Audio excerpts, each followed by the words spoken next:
I've been going over to Africa for 25 years this year, doing mission work over there.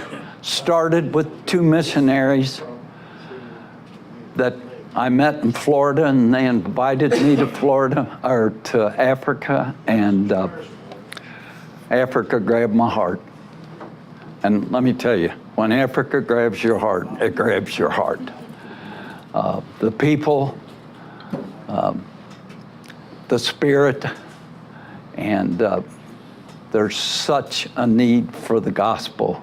And they called it the Dark Continent. And it's not because they're black people, it's because of the wickedness in that country, all the way from the top to the bottom. And so we've been in Zimbabwe for about 20 of those years, and just another going 3 weeks this time. I don't know, Chuck's got these things going. There we are, we have arrived at the airport and we do have our bags. We had to wait an extra day, so it was 56 hours from when we left here till we got to our place. So we did get to stay all night. We found a place because Zimbabwe, and you'll see later, but they have a big tobacco market, worldwide tobacco market. And so all these buyers and sellers and everybody are in the town, and you can't find a place to stay. So we stayed in this little hostel, had 2 rooms, and I had to sleep with my director over there in a double bed. The director wasn't that woman in the photo, was it? No, it wasn't. No, it wasn't that woman. Very good. But I told him, I talked to his wife just before, and she's a sweetheart. I said, "You don't mind me sleeping with your husband tonight, do you?" And I said, "I ain't sleeping on the floor." So, but anyway, and the lady on the right is Ivy Bernard, and she feeds over 200 kids a day. And we've been a sponsor for her for a couple of years, sending her money and stuff that she needs to feed these kids. And this was our first Sunday. That's the road going back to where that was the church. They always send me to those places. Those guys went to the nice church. They send me to the grass churches. If any of you are on the reels, I put a reel on of this. The guy that's the pastor there, 92 years old, and he rocks. He is quite the singer. He's got a 78-year-old wife. And there he is right there. You'd never know he's 92. These guys hold their age very well. This is going from that, this is Monday, starting the seminars. The first week we had 100 pastors from the rural areas and also from Zambia. We had 4 come from Zambia. And we're full in there, so they sit all the way around out in the back. Then the first week, we give them mealie meal, which is their staple. That green stuff is soap, oil, sugar, and salt, just the basic things for them to live on. These folks are from in town because the water system's always broken, and we have a constant people coming in because we've got our own deep well, and so we let them come in, get all the water they need. And we minister to them while they're there. Amen. So They get both the life-giving waters. This was the first group going across. There I am. This fella here was in a car wreck, and both of his feet are turned in this way. And he walks, like that. But he's been that way ever since he's like 12 years old. He don't know no different. So I'm putting together he sent me what it was going to cost to get his legs fixed. They have to go in, break them, pull them around. He has to go to South Africa because he can't do it up there, and has to stay for a week or two. And then they he calls it a contraption that goes on his feet to keep him from trying to go back like they were. And they have rollers on him, so he'll be like roller skating as he walks. But we're trying to get him. He's an awesome minister. He's interpreting for me there, and we call them interrupters. Get a little humor with them. That's me trying to hide my face.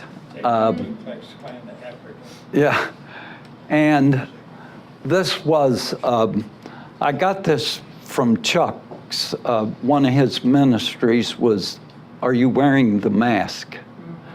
And I was sitting over during other guys ministering, and the Lord said, because those guys will tell you one thing and do another, they're habitual liars. I mean, we're talking about pastors, and they don't do what they say they're going to do and all this kind of stuff. So Ananias and Sapphira was one of his that he used for that. So I was sitting over there, and just like the Lord said, make a mask. And I'm going, where am I going to get a mask? So I took a piece of paper and tore out the eyes and stuff, and then got up there and put that on. One of the first things went over great. I thought you were looking at the eclipse. Yeah. Yeah. Anyway, there's some more pictures. You see a quench sign. Bill Evans has the quench ministry, which he goes and is part with us, and Bill puts in water wells. So he goes, our guy finds them out where they need to be, have a real need for them. Those women carry water miles on their head. And so we try to find a church that's got a pretty good sized village around it where we can help a lot of people. And so Bill raises the funds for that. This guy on the right, this small picture on the right I was sitting, Leonard pulled in, there was me and Sean, and this guy was standing at that, looking in that, and there was nothing in there. He was just standing there, gazing at it. And his outfit was torn shirt, his pants, they were clear down to here. They were ripped apart. His shoes were a mess. He was a mess. And so I kept looking at him. And finally the Lord said, why don't you just get him an outfit? And so then my thought is, well, for what? You're sitting there and people are always wanting stuff and everything. So there was a little store. I went in the store and bought a shirt and a pair of pants and came back out. And before I was standing paying, and Sean came in, he said, the Lord told me to buy him a pair of shoes. So he got a pair of shoes. So we came out. So this is when he's got everything on. But when we gave it to him, he just stripped down right in the street. He had underwear on. Of course, they were hanging down about to here. You know how they do in the jail. They're always got them hanging down. But anyway, he stripped down. He was filthy. But we got him a shirt and a pair of pants and that, and we were ministering to him and gave him one of the bookmarks that we've got that's in their language. And so we were explaining that to him. So anyway, as he walked off, he was reading that bookmark. We didn't see him anymore. They had seen him in town before, but I never saw him anymore while we were there. But it was kind of interesting because Sean said, you know, I've never had the Lord speak to me to immediately go and do something. And I said, well, get used to it, buddy. Because I said, if you're over there, there's lots to do. But that was a highlight right there. I was talking about tobacco. One of the white guys over there is a real good friend of mine, and he just built 2 new warehouses. That's all the tobacco that comes in if you don't know anything about it. This is Ivy, her buying food for the kids. This is where we buy our eggs. I said, they must have a lot of chickens, all I can say. And this is down in the township. So we're down in there and we're giving out stuff and ministering the whole time. This is a picture of a irrigation system that we're looking at for a lady. She's going to pump it out of the Lake Kariba. This guy on the right, we have a chef that cooks for us, and he went to Great Britain and won the contest for being a chef in Great Britain. So he was, you know, he's elated, but he's been helping us. This was his 3rd year, and he brings proper plates, glass plates, and cups, and has the trays for the food. And these guys love the food because he does, I don't know what he does. It's same Zimbabwe food, but they just love it. They don't get much of that kind of stuff. There's one of our rondavels. There was our lunch one day, right there. Yeah.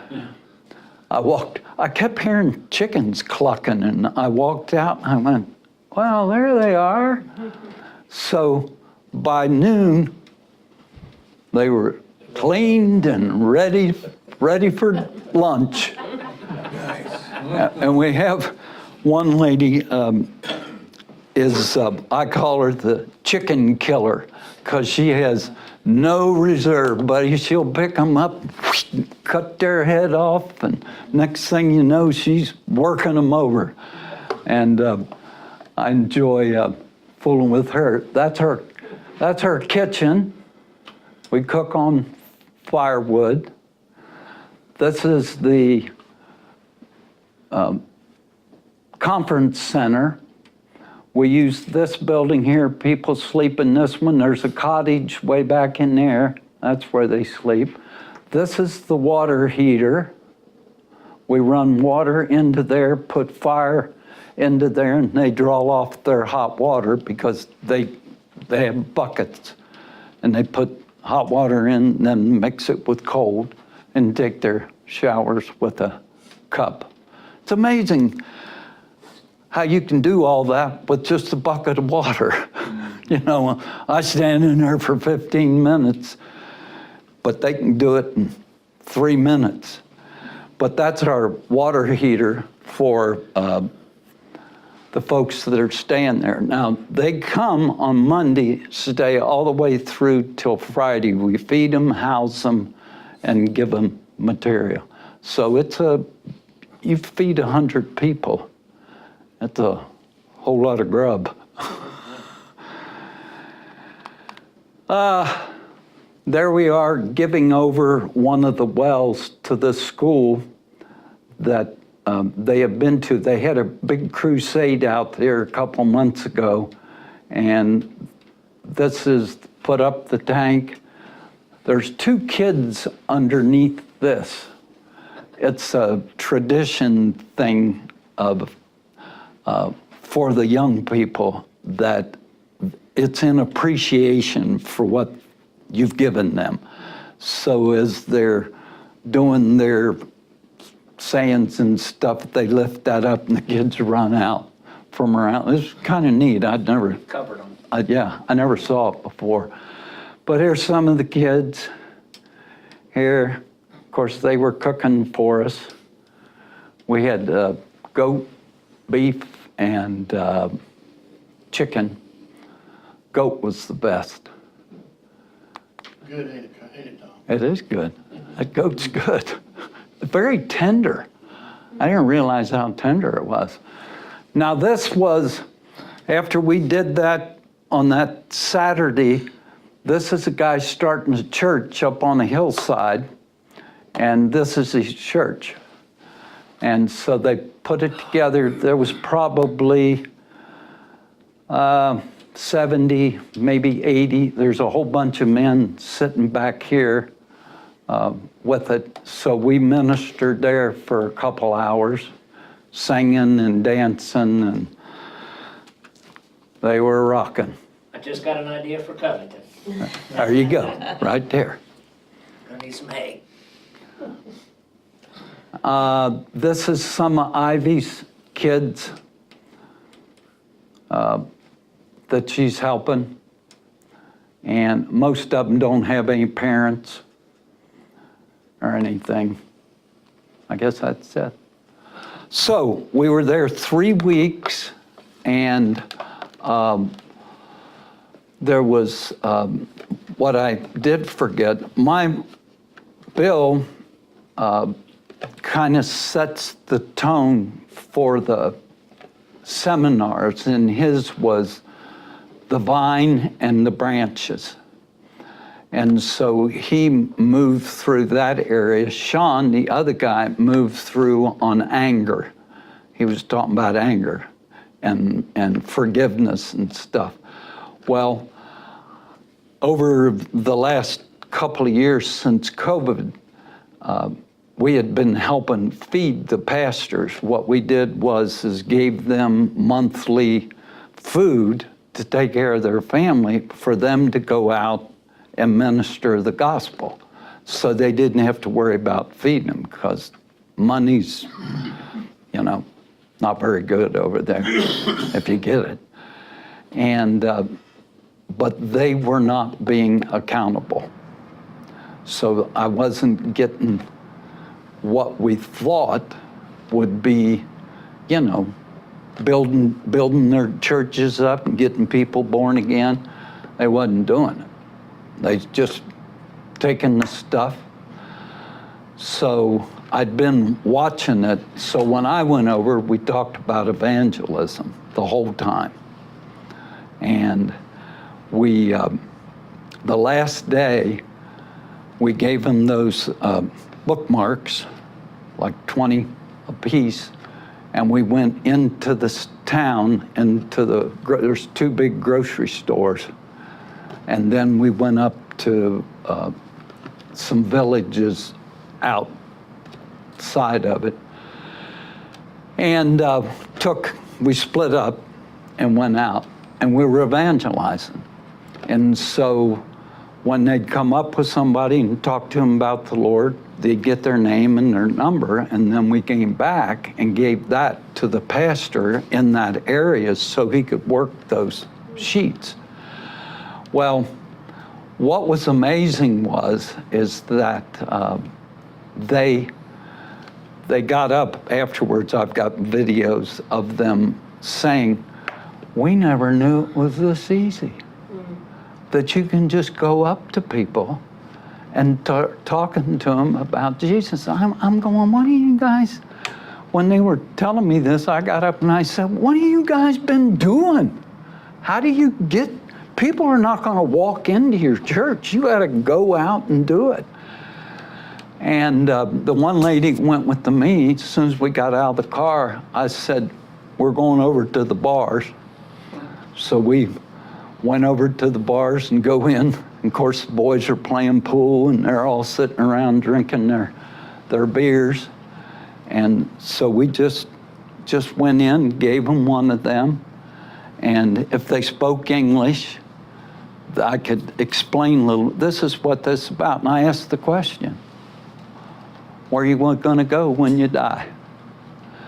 And boy, they look at you like a deer in headlights. And most of them, well, I'm probably going to hell. I said, well, you know, we've got another place for you to go. So I would get into all of that with them. And then if they didn't understand English, she interpreted for me. So, but anyway, we, out of that first day that we did that, we had 35 people gave their life to the Lord, right in the town. And we got their name, their number, and now these pastors can go in and minister to them. So we had lists, 75 or 100 names. And I said, this is how you guys build your church. You know, they always wondering how to build their church and get. Then the other thing we found out, 80% of the people that are in their church are women. 20% are men. So I asked the question, are you guys going, these ladies have got husbands. Are you going to the house and talk to them? Well, they never thought of that. And you know, you got all these different cultures that you're dealing with, and some of them just can't understand. They want to get up and scream at the people and, you know, yell at them. And I said, they don't want to hear that. And I said, and they don't want 2 hours of that. I said, you up there talking, about after 30 minutes, I said, their bums get tired of sitting and they quit listening. And I said, so you might as well save your breath. Get things put together that's going to change their lives. So we had some real good ministry over there with the vine and the branches, about all the scriptures with that. Sean, he's got the Mossville Baptist. He's a little bivocational pastor. He works and does it, and he's just been in it for a year or so. So he's kind of breaking in. He's really doing good. This was his third trip. And so he doesn't do long stuff, and he likes to read a lot more than. So we had some trying to get him to, you know, he was always looking down. I said, you gotta look at the people, you know. Turn your phones off. Yes, thank you. Turn your phones off. That was my time. So anyway, he was doing better by the end of it, and just a good kid. We had a great time going over. Coming back, we minister in the airports. We're always going up and talking to people, and on the airplanes, I had 2 good Christian men going over that were pursers, that were born again believers, and they sat down. We talked about their families and all that kind of stuff. So it's a constant. You're constantly in that mode. So, and God provided, which when I first started thinking about this thing, I'm going, man, you're going to have to kick it in, God, if we're going to do all we got to do. And the prices have gone up over there, so things cost more, but God took care of the whole thing. I'll tell you a quick story coming out. I was telling Dave. So we're driving out through the city, and there was a island that had about 15 cops on it. You could tell there were some big wigs and then just regular guys. So the car stopped in front of us, and we had to pull up and stop. So one of the guys jumps off that island, comes over and knocks on our window, and motioned to put the window down. So Leonard puts the window down. The guy said, "Open up that back door. I want to get in." And we're going, just open it up. So they opened up the door, and a little chubby guy slid in. And he was only about this tall. And so he said, "Go around the corner and turn right." And we were just in this big empty parking lot. So I know they don't have any weapons, so it wasn't worried about that. So the guy now decides, "I need $200. So that's what they had been doing for years, is the police would stop you at roadblocks and tell you something's wrong with your car, and then you'd pay him $10 or whatever. So this old boy was really greedy. He wanted $200. So I'm sitting over here, driver's side's over here, and so when I heard him getting into all this, it just infuriates me. So I'm sitting there, my heart's pounding, and I'm getting ready to turn around and give him the gears. And Leonard, my guy, he just goes to me. And I went, "Okay." So I just slipped back down in my seat, and then listening to them. Of course, they were talking in their language, but I could catch things. So after about 15 minutes, I got my wallet out, and I pulled out 4 singles, and I handed him back 4 singles. And he said, "No, no, no." But he took it. And then Leonard was negotiating, what I didn't realize. And of course, the longer it went, I really got furious. And I was having a great time. Everything was great. And this little guy just got right under my skin. So I got ready to turn around again. Leonard's over there giving me this. He did it 3 times to keep me from saying. And of course, after it was over with, we're driving down the road, and he said, "I told you, I'll handle it. You shut up." And I said, "Okay." But anyway, he negotiated it down to 50. So I'm now back down in, and we usually go home with no money, about enough money to buy a hamburger in New York, to get home on, because we just end up giving it all away over there for projects and stuff. Well, I happen to have $60, 2 20s and 2 10s. So I reached down in there and got that out and put it around. I slipped it over to Leonard, and he turned around and gave it to the guy. And the guy says, "Okay, drive over here this way and go over." And then he got out. So I spent the rest of the trip to the airport repenting, because I don't know why I let that bother me. But what I was going to say to him first time was, "Hey, buddy, this ain't our money. This is God's money, and you're going to have to be. Judgment is coming." So Leonard just said, "It won't make no difference. Just keep going." But anyway, that was the end of that. We had a good trip coming back, a lot of walking.